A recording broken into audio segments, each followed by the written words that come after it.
The powers granted to the federal government in the Articles of Confederation were specific and few. They included the authority to borrow and coin money, to conduct foreign diplomacy and war, and to settle disputes between the states. In general, however, the states refused to give up their sovereignty and power. So the Confederation government proved too weak to cope with the foreign and domestic crises of the 1780s. The Articles of Confederation are a first attempt at some structural central government, but they ultimately fail because they do not really create much of a central government at all. There was no executive, there was no judicial branch. All amendments had to be passed unanimously by the states.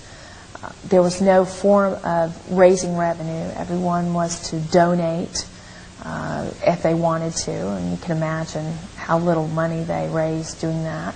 There was no national or systemic defense system, so they ultimately proved very unworkable.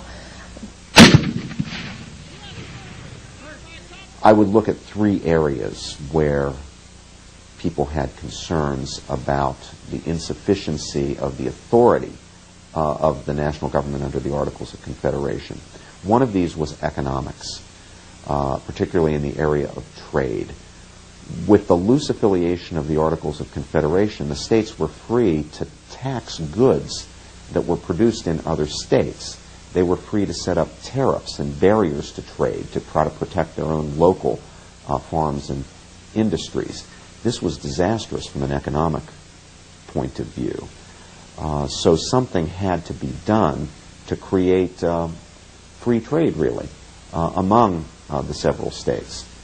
So sentiment arose to forbid the states from taxing each other's goods, or at least taxing them in a discriminatory way, from erecting tariffs and barriers to trade and so forth.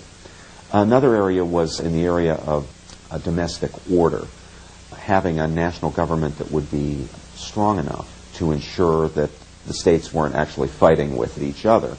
And then the third area would be in the area of foreign affairs, to have a national government that would enable the United States to protect itself against foreign enemies, and a government that would be strong enough to take its rightful place among the family of nations.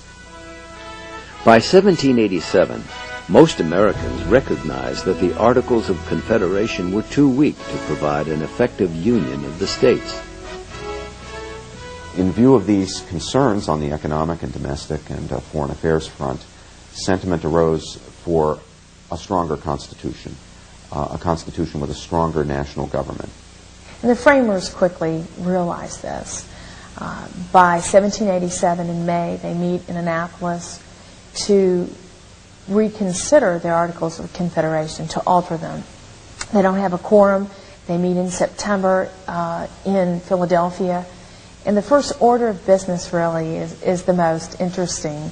Within days, they admit what they're going to do is scrap the Articles of Confederation and begin anew and write a constitution. So one of the first things that happens in Philadelphia is the writing of a new constitution.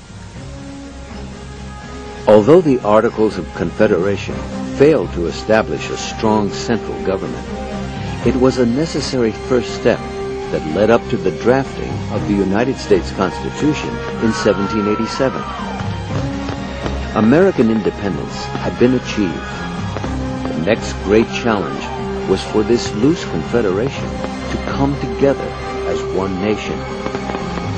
In Volume 3 of Documents of Destiny, we'll look at the United States Constitution, the Bill of Rights, the Federalist Papers, and George Washington's farewell address.